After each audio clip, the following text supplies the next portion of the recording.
अभिनेता निखिल बने सोनी मराठीवरील महाराष्ट्राची हास्य जत्रा या कार्यक्रमातून घराघरात पोहोचला। त्याच्या विनोदी अभिनयाचं सगळीकडूनच कौतुक होत असतं। नुकतंच त्याने भार्गवी चिरमुल हिच्या गप्पा मस्ती पॉडकास्टमध्ये हजेरी लावली। त्यावेळी त्यांनी हास्य जत्रेतील सुरुवातीचे दिवस कसे होते याबद्दल सांगितलंय। निखिल म्हणाला, आता आमच्यामध्ये फारसं कोणी चुकत नाही, पण सुरुवातीच्या काळात आम्ही बऱ्याचदा चुकायचो। आमच्यामुळे अनेकदा स्किट थांबायचं।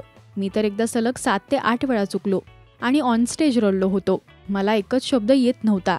तो शब्द कोणता हे मला आत्ताही आठवत नाहीये। सराव करताना सुद्धा माझ्याकडून तीच चूक होत होती।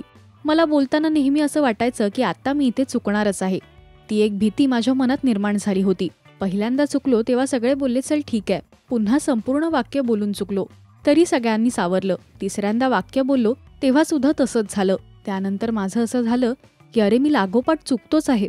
सेटवर एकदम शांत वातावरण झालं होतं, कारण माझ्यामुळे ते स्किट सारखं थांबत होतं।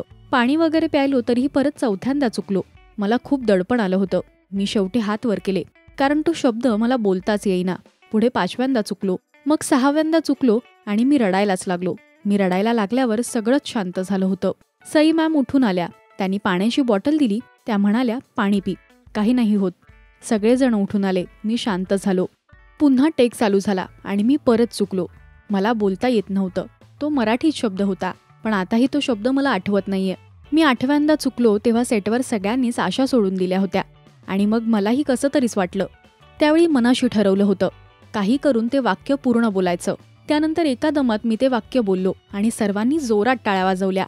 तुम्हाला निखिलचा अभिनय आवडतो का हे आम्हाला कमेंट्समधून नक्की सांगा। मराठी टेलिव्हिजन विश्वातील बातम्या, अपडेट्स आणि गॉसिपसाठी तुम्ही सबस्क्राईब करा राजश्री मराठी शोबज।